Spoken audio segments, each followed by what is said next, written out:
boyfriend turned me on to tea about a year and a half ago, and I just like fell in love with it. It was amazing, and I love the idea of service to other people. I love serving them. I'm not like, there are a lot of people who are not tea fanatics, but people who just love tea, who blend tea, who do all of that crazy stuff. And one of these days I'll be up there. But right now I love the idea of like serving people and making an experience in my hometown where there's not really any place to be classy or elegant or fancy. And I feel like that's lacking in the city that I live in. And it's a really big city. There are, in the county, there are over like 60,000 people who live in my entire county.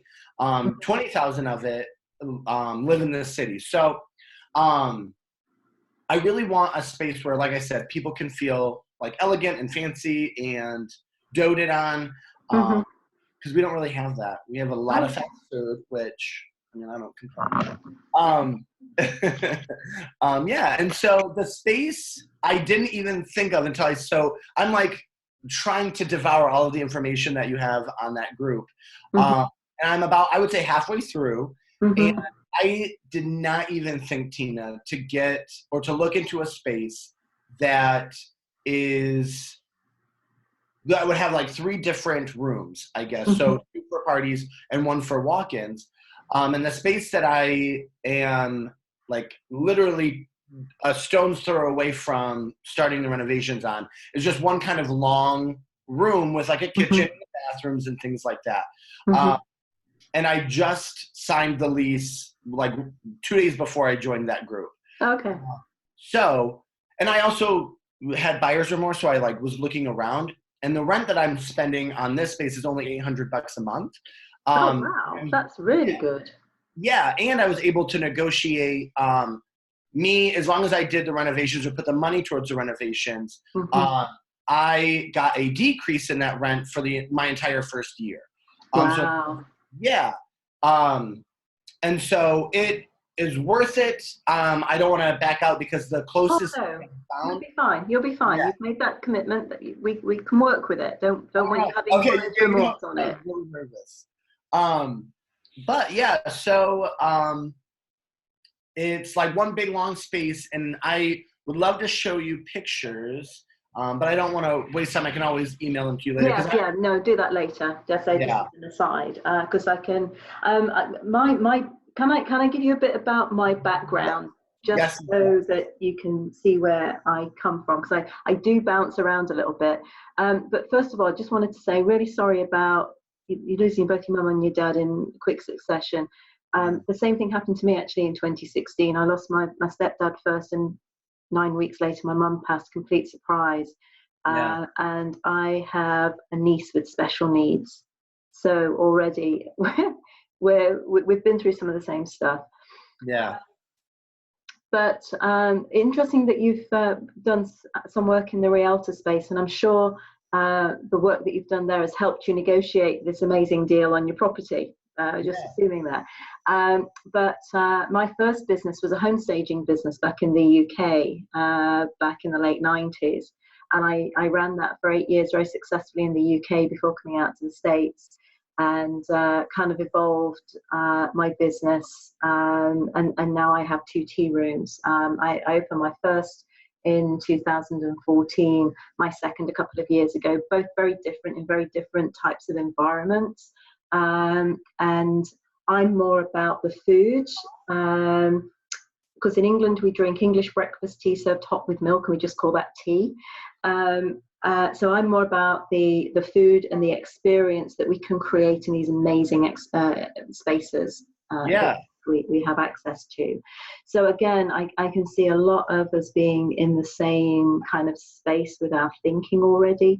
I do work with people who blend. I don't blend personally. I always, when I go through the retreats with my students, I'm always looking at making sure people are really crystal clear on what business they're in and what business they're not in.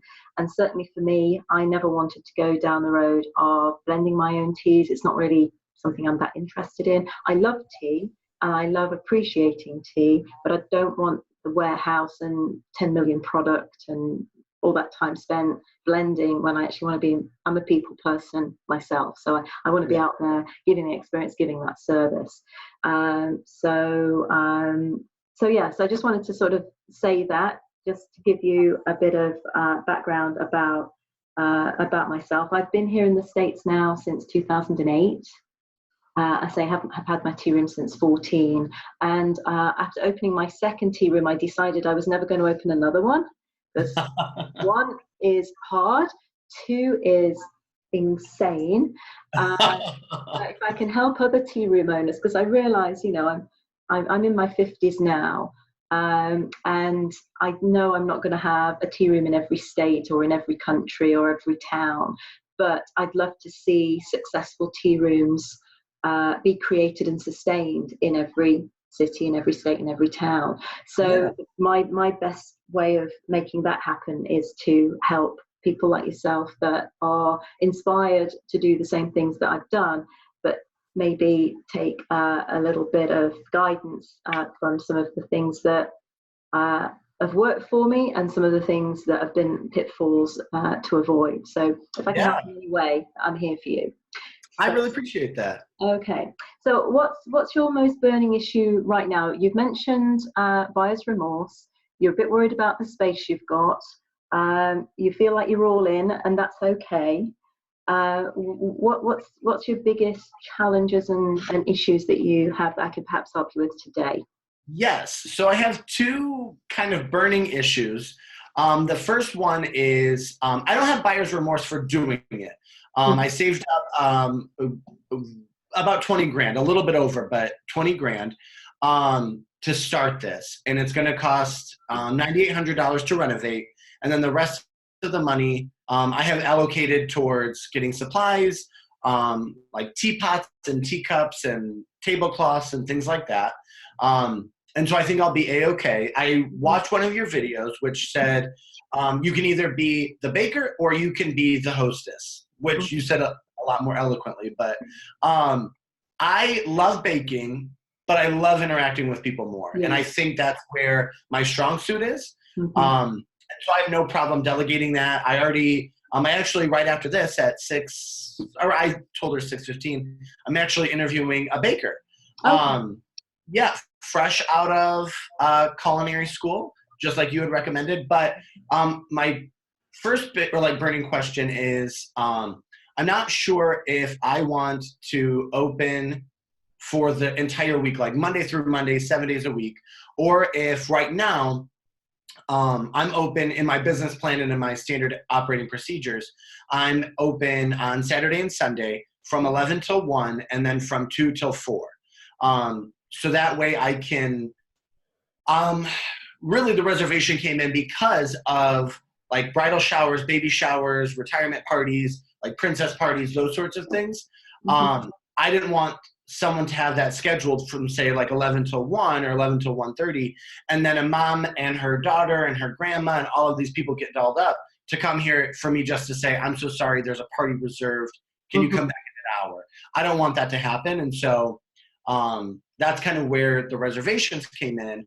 But now I'm thinking that maybe I don't want to go too big to where it feels so overwhelming that I couldn't like manage, you know what I mean? Like stepping out too much out of my like comfort zone, I guess.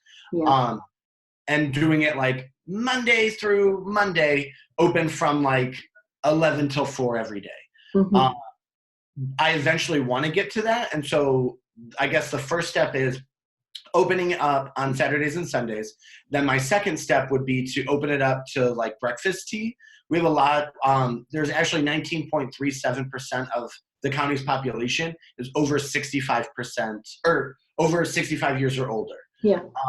And they congregate at like McDonald's and Tim Hortons in the morning from like 8 until 11. And so I kind of want to be like, hey guys, here's a space for you to come. Here's some breakfast goodies, and here's endless tea and endless coffee for like 10 or 15 bucks per person. And so eventually I want to get to that and then do afternoon tea and then eventually work up until like high tea. So like basically dinner time with tea. And but I don't want to like bite off more than I can chew. Yeah. And so that's why I think like starting Saturdays and Sundays and then kind of getting that under my belt and then expanding to like morning tea, then afternoon, then evening. Okay. Interesting concept. So what's your question around that? Is this a good idea? Yes. Is what my 2 cents on this and see what I think on this. Okay. So you've said that your rent is $800 a month, but you've managed to negotiate that down because you're going to be putting $10,000 roughly in to do renovations. What does that monthly come down to? That number comes down to $600 a month. Okay. So that's going to be one of your key overheads that you're going to have to find each month. Now, your baker, again, that will depend. Do you have any idea what sort of money you're going to be offering them to do this? Yes, so $15 an hour. Mm-hmm. And we kind of already discussed that before even me like interviewing, because I didn't want her to be like, oh, I am expecting $50 an hour and me not being able to do that, wasting both of our time. And is she expecting full-time or part-time?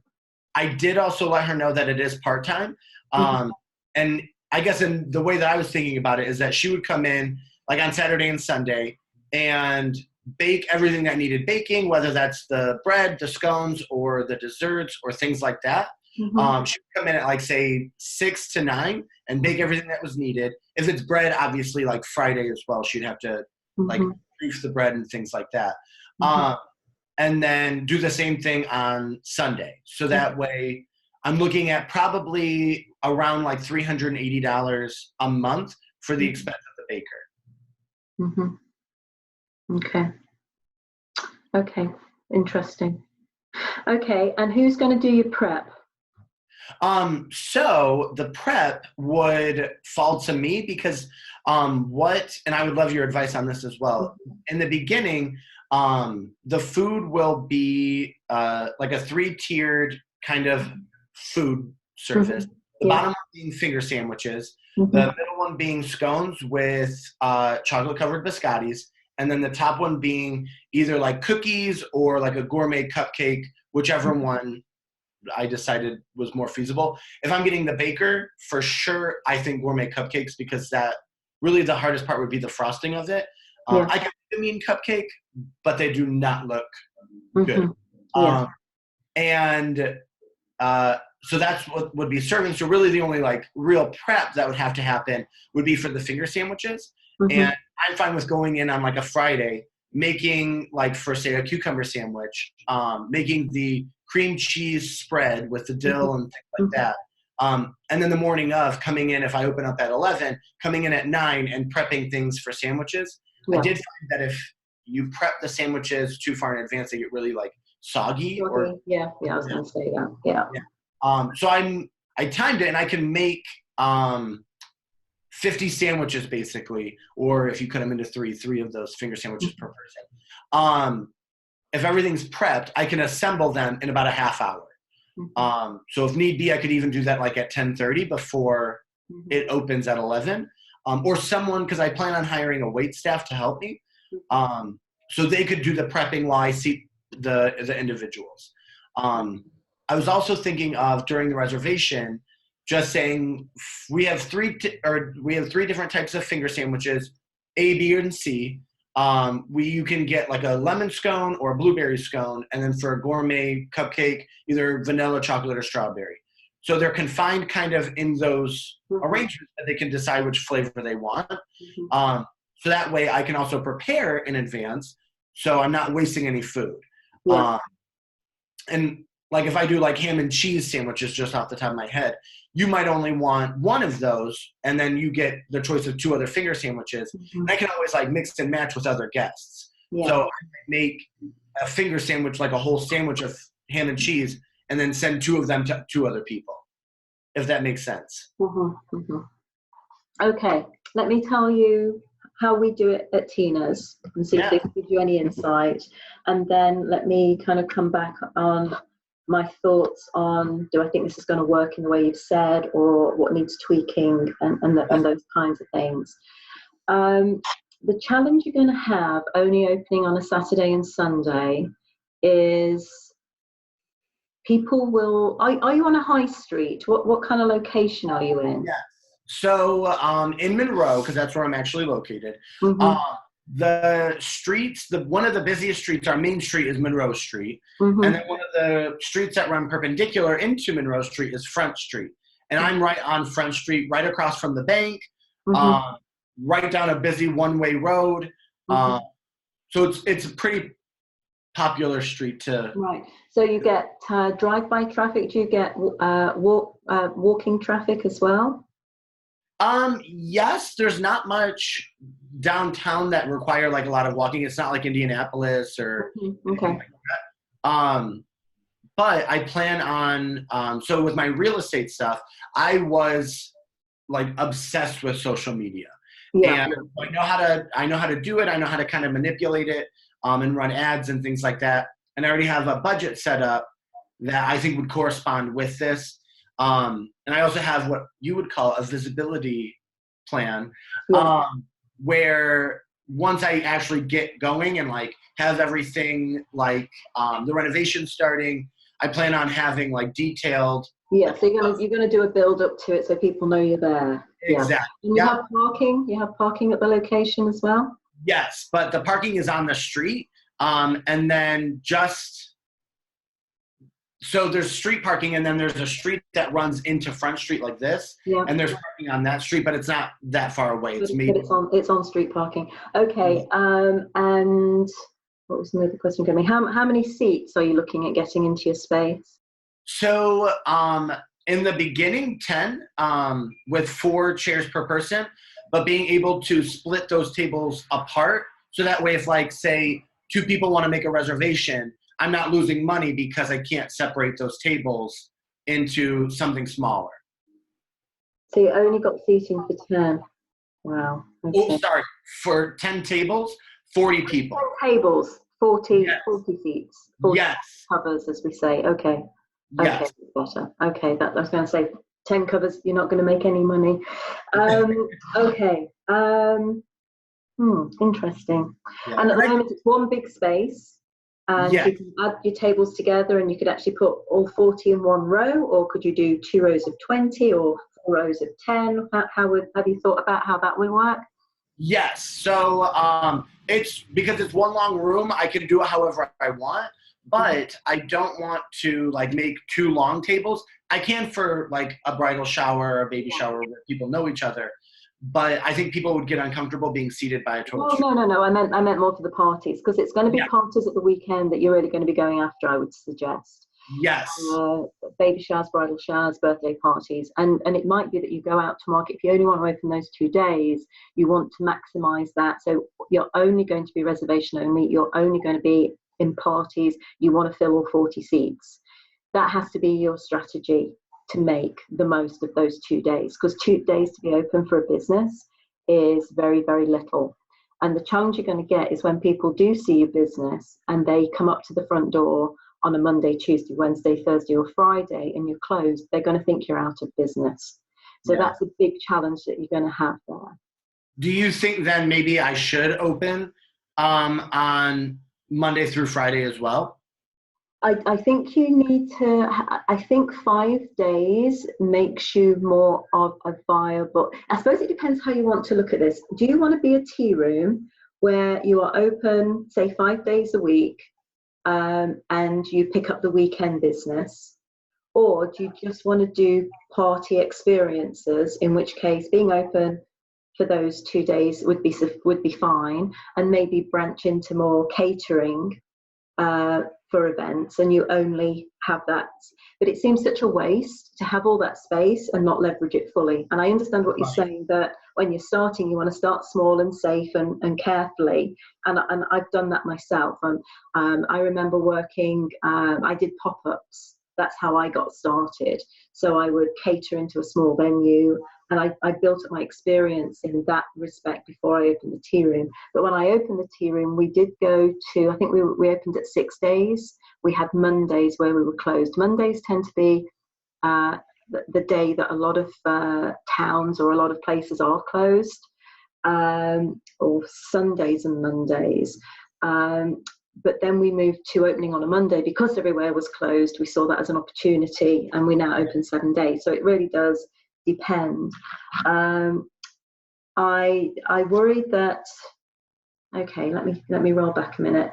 So a lot of baking can be done prior to the day. This is how I started, because again, I came from being a home-based vendor, making scones for farmers markets, and then I evolved into doing these pop-ups at different locations and working from a commercial kitchen. So I got into the process very early on of baking and then freezing and then reheating those baked goods, especially your scones, for example. You can freeze the dough once it's made into the scones, but before it goes into the oven, and then pull them out and then put them in the oven to bake them off, if you like. Yeah. So that's one technique that you can use, so that you can be doing prep ahead of time and you're not having this mad scramble. The problem, I mean, you might find that your baker is happy to come in early morning to get all that baking done. But I always kind of plan this as every item that needs to be baked, every batch, because a batch of scones, the minimum batch is going to be 12. If you're doing cupcakes, probably the minimum is going to be 12. So each batch that you create is going to take an hour. By the time you've done the mixing and the whatever you need to do to get it into the oven, and then you've got the bake time. So everything is going to take an hour. So if you've got 5 things on your menu, that's 5 hours of labor. You see where I'm going with that? I sure do, yeah. So that's a really good rule of thumb. And what you don't want to happen is that you're just not prepared. So I would suggest that you did most of your prep, say, on the Friday, because you've got the space, and then you can prep ahead. And the more prepared you are before you go into your day, the more successful your day will be. And that applies to the kitchen, that applies to prep, that applies to front of house. And then I also think that if you're going to be there and you're going to be preparing stuff, then you might as well be open to the public for walk-ins. Do you know what I'm saying? So I do, yeah. You know what I'm saying? So the more that you kind of go into this, it's like, well, I might as well, because I'm going to be there anyway. Now, what you're saying about sandwiches, yes, we prep hours in the morning. We look at our reservation list, and we always account for 10 more people walking in. So we make a number of sandwiches. Now, what we do is we have 5 flavors of finger sandwich. We leave our crusts on, and we don't make them into fingers. We make them into triangles. And some people like what we do, and some people say that's not how you should do it, but it's the way we do it at Tina's. And we actually stand our sandwiches up on the crust. So I always say, the reason the crust is there, so the sandwich has got something to stand up on. So we have this little set of sandwiches. Now we call that our sandwich set, or our sandwich selection, and there's 5 finger sandwiches in that. And what we do there is we add that to our high tea, so you get all 5 of those sandwiches. You get lots of variety. Now, if you're a vegetarian, we'll swap out a ham sandwich with, and we do ham and cheese separately in England. So I have a cheese and chutney, and I use grandma's recipe chutney, and then we have ham and English mustard. So that's just what we have on our menu. But if you have a vegetarian coming in, we'll just swap those out for maybe cucumber, cream cheese, and dill. So we have a set way of doing it. We always make, we have 2 slices of bread, cuts into 4 sandwiches. So we've got 4 sets for every sandwich that we make. Are you following me on this? I am. So say for your ham and chutney, you make 4 of those individual sandwiches and cut them up? No, what we do is we make a round of bread. So that's 1 round of bread, filling, top round of bread cut into 4 triangles. So it's cut into 4 quarters. Gotcha. So we've got 4 components to 4 sets every time we make a sandwich. So that speeds things up immensely. And also because we do quite high volume, I mean, we just served 145 people on Mother's Day. I'll just say that again. We served 145 people on Mother's Day at one location. That's a lot. It was insane, and we're not doing it again like that. We're going to change it because we're always learning. But we do a lot of volume. And when you're making the sandwich, cutting off the edges, and it's such careful work. It takes time. So we just do chop, 4 sets, and it's out there. And what we then do is with our little set of sandwiches, we actually put them into sets. So we make the individual sandwiches, and then we put all 5 triangles together as one sandwich set, and then we put that into our Tupperware, and that is very easy then to just lift and plate. So it speeds up. Yeah. So kind of tricks and tips that you will kind of pick up as you go, but hey, might as well share that with you. And then what we do, because we're also open for walk-ins and lunch service, we take that sandwich set that we call our sandwich selection, and we put that on our lunch menu. So it's the same set of sandwiches, but we then serve it with a side of soup or a fruit cup or some side salad, and that becomes a lunch plate. So same ingredients, different menu item. So the smarter you can get with that, the less ingredients you need to buy, the less wastage you'll have. So those are some of the things to consider there. Yeah. So I don't know if this is giving you a bit too much. No, not at all. But I'd say it's just something to think about. We do one type of scone each day in Carmel, but in Columbus we do 2 or 3. Actually, what we do in Columbus, we have maybe 5 or 6 flavors, and we will make them, freeze them, and then we bake off maybe half a dozen at a time because we don't have the volume there. In Carmel, we make several dozen a day, and we get through them all, so we never freeze them. So it's just different scale, which is why I think the experience I've had, we've done small, we've done big. So pick something that kind of works for you there. Yeah. So that's another way you might want to look at that. And of course, we do a Devonshire cream tea, which is a very English thing, where it's just scones and clotted cream and jam. And I tried to make clotted cream ones, and it did not. Didn't work. Yeah, it was very. I think I forgot to drain it as much as you're supposed to drain it. But yeah. And in certainly in my state, I'm not allowed to make clotted cream, so we actually import it. We use. Have you got restaurant supply sorted out yet? Like the equipment, yes. The actual supply, but not the food supply. We use a company called Cisco. I don't know if they're in your neck of the woods or not, but we can actually buy jars of clotted cream from Cisco, and that just adds a level of authenticity, and it's less work, obviously. Oh my gosh, yes. Yeah. So there's a bit of a tip there. So going back to this idea is, do we think that opening just Saturday and Sunday is a good idea?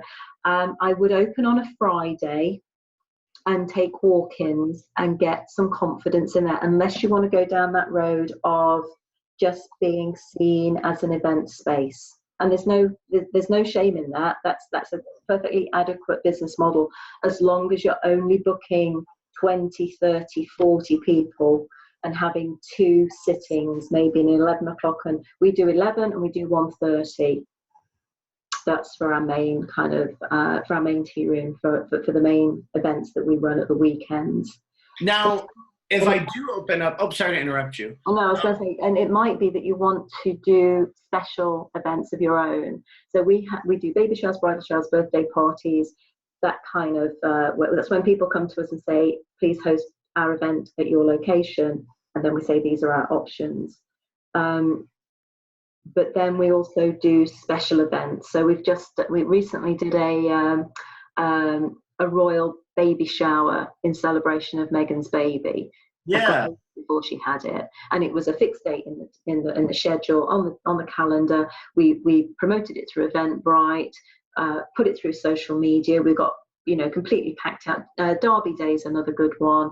And actually just pick a day and do a special event.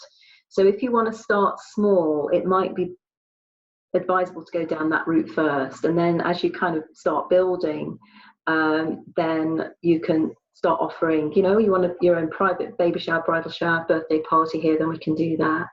So just a few ideas there. Yeah. If I was going to open up on Monday or like a couple of days in the week, because I like being able to take off like Monday, or like even maybe Monday and Tuesday starting out, and Wednesday, Thursday, Friday, Saturday, and Sunday. What do you think would be good hours for those days? That's a really good question. If you are looking to be really go out there as a tea room and market yourself as a tea room rather than an event space, Yes. I think you would be open from 11 till 4. We're now open 10 till 4 just because our team is in from 8:30, 9 o'clock. We would take people coming in from 10. However, it doesn't happen very often. But if we have a really busy day and we're already booked in at 11, we might say the only available space I have is at 10 and people will come in for that. So I would say 10 till 4 is probably your ideal. We don't tend to get many people in after 3. In Columbus, we're open 11 till 3. So if you wanted to shorten your day a little bit, you could do that. But certainly in Carmel, which is our larger tea room, we have 2 party slots at the weekends. We have 11 o'clock for 2 hours and then 1:30 for 2 hours. And that gives us time to clear tables and do our reset. Well, we have to wash everything first because we don't have enough stuff to kind of have like another 20 of everything. So we clear, we wash up, we reset, and we have half an hour to turn the table. So that's how we set that up. So it could be done that way. Okay. Then I think that I am going to open during the week. Because I hate the idea of paying for that space, paying that $600 and not being able to use it just because I want to be able to have like an easy start, when really it might not be, you know what I mean? It might be just as chaotic on my first day as it would be if I opened up. Yeah. Let me step you through what we did at Carmel, because now I rent the building there. A lot of it had already been a cafe before I moved in, and that was one of my criteria. I didn't want to have to put in the whole kitchen and spend a huge amount of my own money on a property I didn't own. So I'd already got the 3-bay sink. I know far more about grease traps than I should ever have had to have learned. And we bought a lot of domestic appliances rather than commercial, which I think we've already had a conversation of on the forum. I did inherit, and my landlord, the person that owns the building and who is my landlord, also used to have a business in that space, and she's kind of moved on to do other things now. So she was very happy for me to include in the rent, you know, some tables and chairs and some equipment, and I inherited a couple of fridges and a commercial fridge and blah blah blah. So my amount of investment in equipment wasn't huge in the scale of things. I paid money for a painter to come in and repaint and put our branding in there and such like, and then I spent a huge amount of money training people. A huge amount of money, more money training people than actually buying stuff. Really? So because I'd got all these recipes, and because I'd come from the catering part where I was doing all the baking and all that, I'd already got the recipes. I'd already, you know, and it was for me to kind of train somebody else to do that so I could do the front of house side. I spent probably about a month going through training. So I in a way, I kind of wasted time. And I'm not saying that's the way you should do it. And looking back on it, I think what the problem was, I was so sodding scared to open and fail that I put off opening. So just being completely kind of upfront about that. Yeah. But so I know the fear that you're going through, where you're saying, well, you know, I want to start small. But what I would say is have a soft opening. Don't open on a Saturday when you're going to have a line of people outside, because you've done such an amazing job getting people to the door on day one. Start off slow, you know, start on a Wednesday, do a mock service, invite just friends and family, and get an idea of the flow, you know, how you want to set the table, how you're going to present your menu, you know, just get the kind of the flow of the workflow. You know, are you going to have jugs of water on the table? Are you going to bring glasses to the table full of water? You know, little details like that on how it's actually going to operate. What is your system going to be in that minutiae of detail? and do it on and do it as a dry run for and we call it a soft opening in the industry, but do it for friends and family, people that are going to be kind and nice to you, and you're not going to upset if you make a mess of it. And then what you'll find is, as you move around the tea room, around the space, once you've got your tables and chairs in place, you will start to get a flow and a feel of it, and then you'll start moving things around to make them easier to grab, or it's more.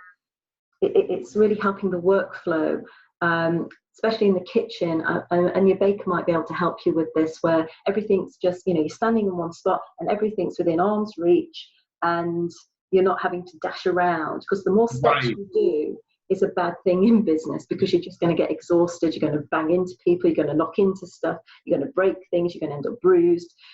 But having everything in the right place is going to be really important, but start off with a soft launch when you do go with it.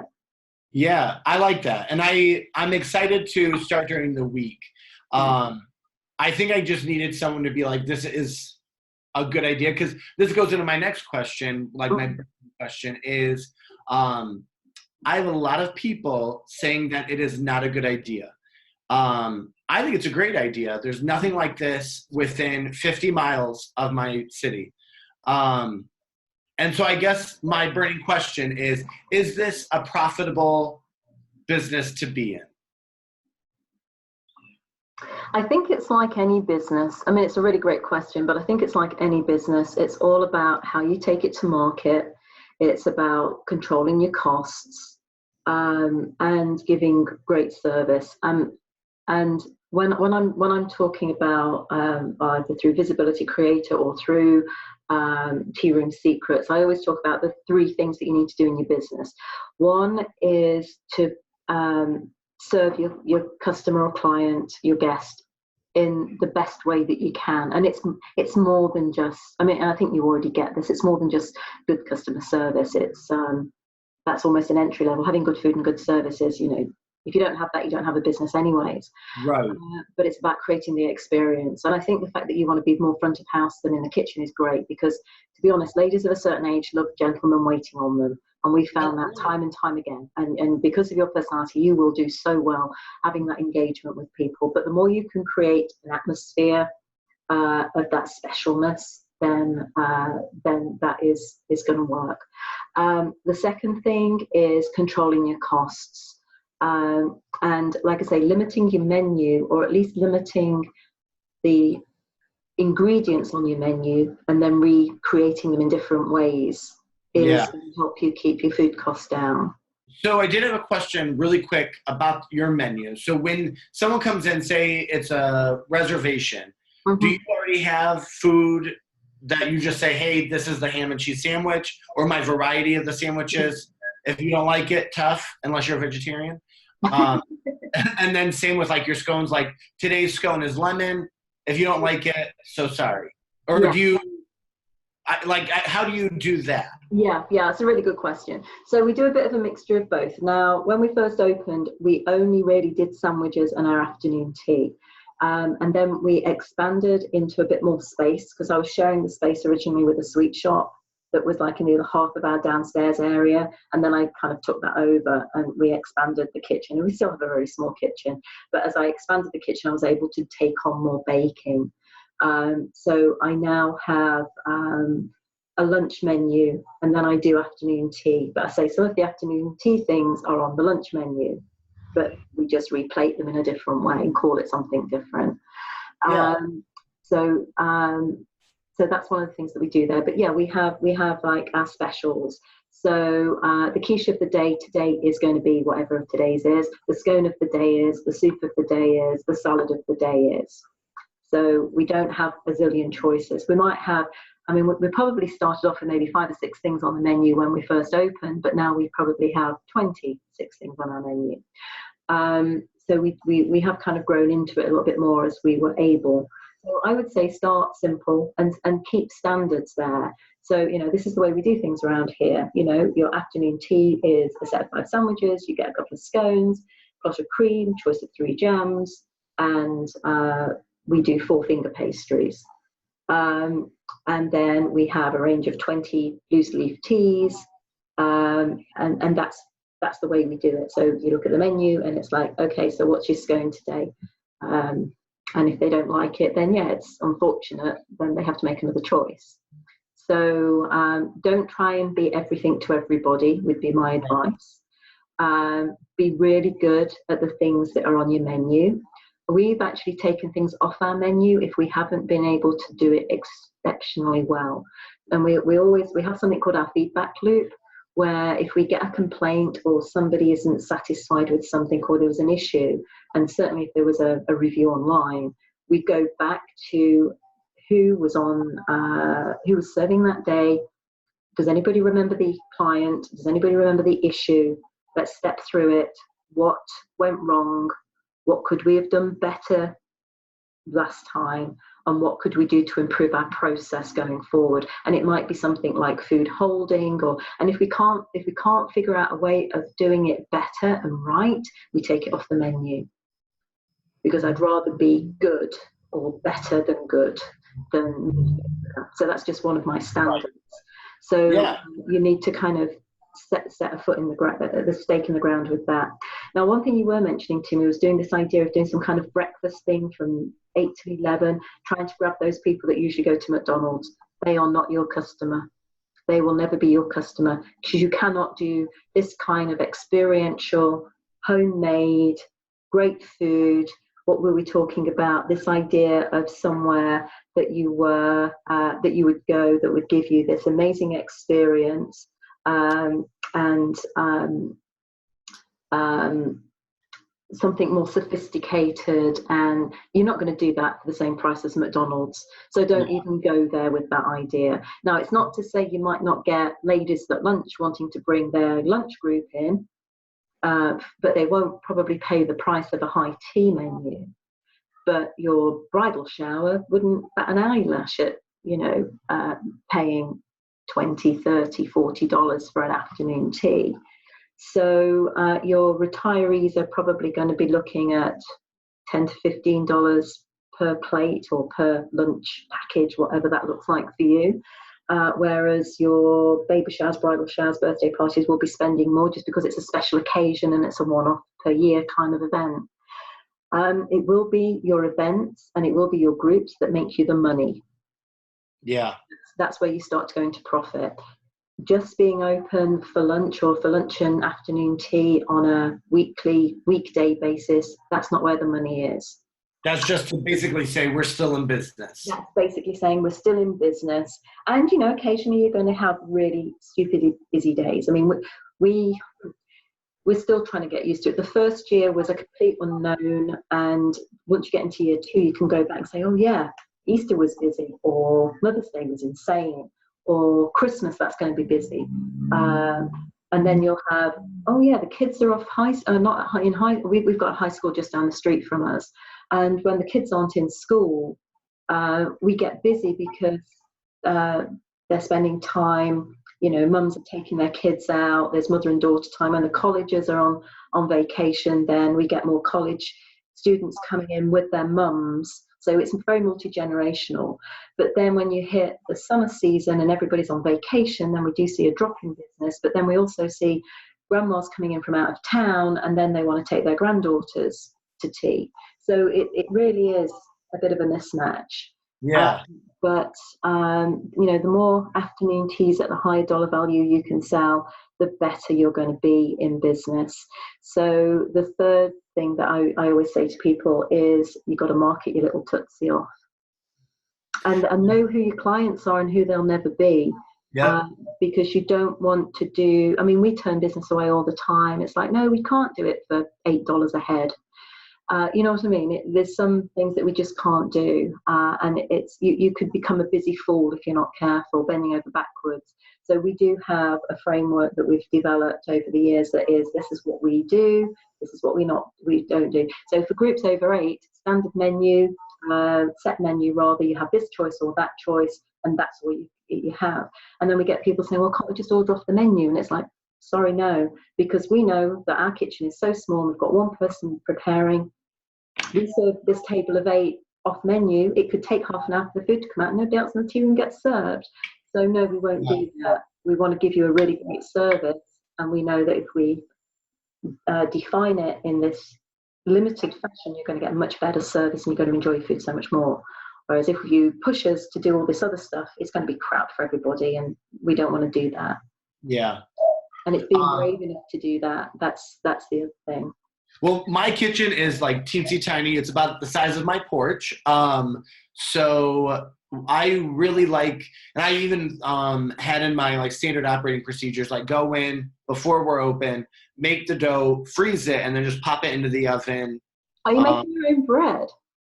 I was thinking about it for the finger sandwiches, just because I really like the idea of being like this really extravagant place. I think that if they found out that I got bread from like Kroger or Walmart, they'd be like, well, we can make this ham and cheese sandwich at our house for a fraction of what you're charging us, kind of thing.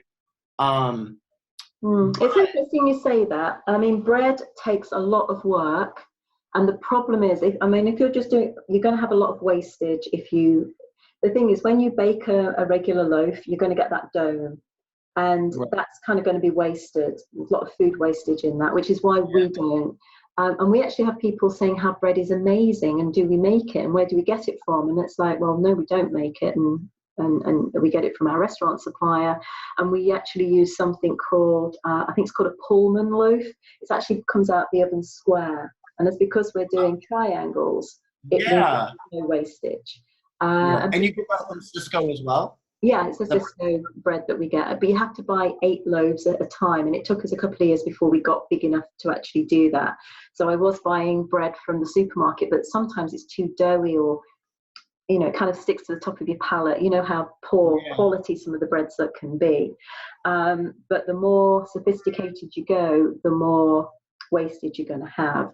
But it might be that you want to do artisan bread, or we've done pumpernickel bread sandwiches before now, and maybe had 2 or 3 different types, but it does increase your food cost quite substantially. So you do need to actually sit down and work out your food cost. And then we always work on a 4 times cost basis, because you've got your overhead, you've got your staff, you've got your food cost, and then you have, hopefully you want to make some money from it as well. So we always take food costs, multiply it by 3 to 4 times. Some things might be as low as 3, but it has to be at least double. Otherwise, what's the point of being in business?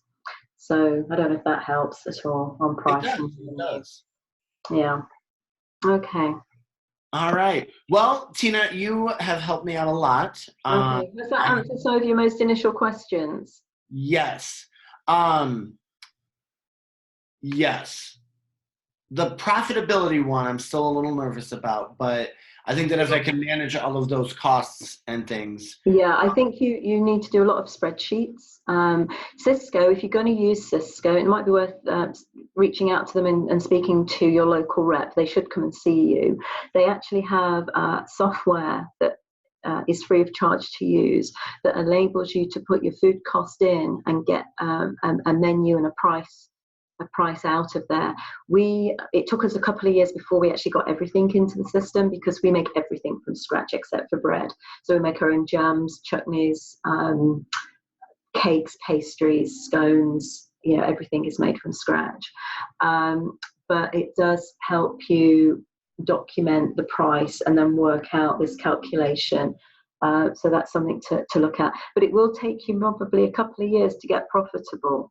So don't come in here thinking, I've invested 20 grand, I'm going to take my 20 grand out, by Christmas. I don't think that's going to happen, to be realistic about it. Sure. And margins in the food industry are quite small. But it's the bigger and fancier you can make the event and make it like a big thing. I mean, we're even working with companies that we do we have fairies and unicorns. We're adding more in there all the time. If you look at the Tina's Traditional website, you'll see all the different types of events we have. And the more you can do around an event, the more you can charge for it. So it's not just the food and the service, it's everything else that you can build around it. And that's where the profit margin is. Right. Okay. Sorry. Oh, it's okay. I'm talking too much. Okay. Oh, no, my boyfriend was just trying to call me. So when you say that it probably won't be profitable for a couple of years, do you mean like profitable, like making a lot of money, or like being able to like pay myself to get a mortgage, like to pay my mortgages? Depends how much work you do. If you are the server, the front of house, and you're not paying somebody else to do it, you will be tied into the business, but you will be able to take a salary that you would have been paying your server. You'll be able to do that from day one. But the more you bring in people to help you, and the less you're in the day-to-day, then the more it costs you to do that. I mean, your margins are going to be somewhere between 10, 15, if you can get to 20% margin as far as profitability is concerned, because you'd be amazed at the overhead, because we've talked about staff costs, we've talked about your rent, obviously there's all your utilities, but then you've already talked about having a budget for Facebook advertising. You might have a reservation system, you'll have your bookkeeping system, you'll have your bookkeeper to pay, so costs will mount really quickly. Yeah. So it's not just the cost of the goods that you're selling, it's all the peripheral that you'll need to consider as well. So it can be done, but don't expect to run before you can walk, and just be realistic about it and be really careful how much money you spend. Yeah. All right. Well, you've given me a lot to think about, Tina. I really appreciate it. Thank you. I'm gonna send you a link to this. I've recorded it, so you can go back and look if you need to. Awesome. Well, thank you. My next question is about coaching. If I wanted to sign up for your coaching, I guess, what does the pricing look like? Yeah.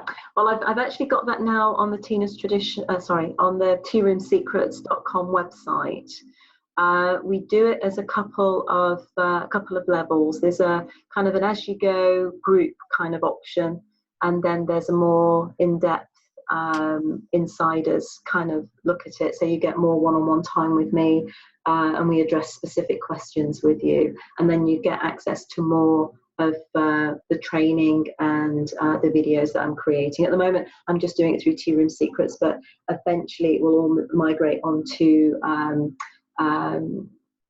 tearoomsecrets.com as the website. So have a look. I've got a retreat coming up in July.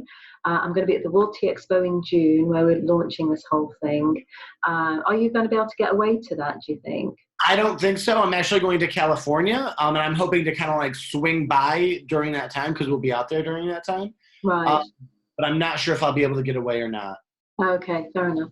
Because we're doing some more one-on-one stuff face-to-face at the Tea Expo, a 45-minute consultation, and then we've got the retreat coming up in July, and then the coaching beyond that as well. So have a look on the website. tearoomsecrets.com. We've got I think it's under events. We've got retreats, we've got workshops, and we've got retreats, workshops, and coaching, I think, are the three that are up there at the moment. So have a look at that. And anyway, and just keep popping on to the Facebook group if you've got specific things. We can. Yeah. You'll get the group consensus that way as well. All right. Well, Tina, it has been lovely. Thank you so much. Okay. See you soon. All right. See ya. Bye. Bye.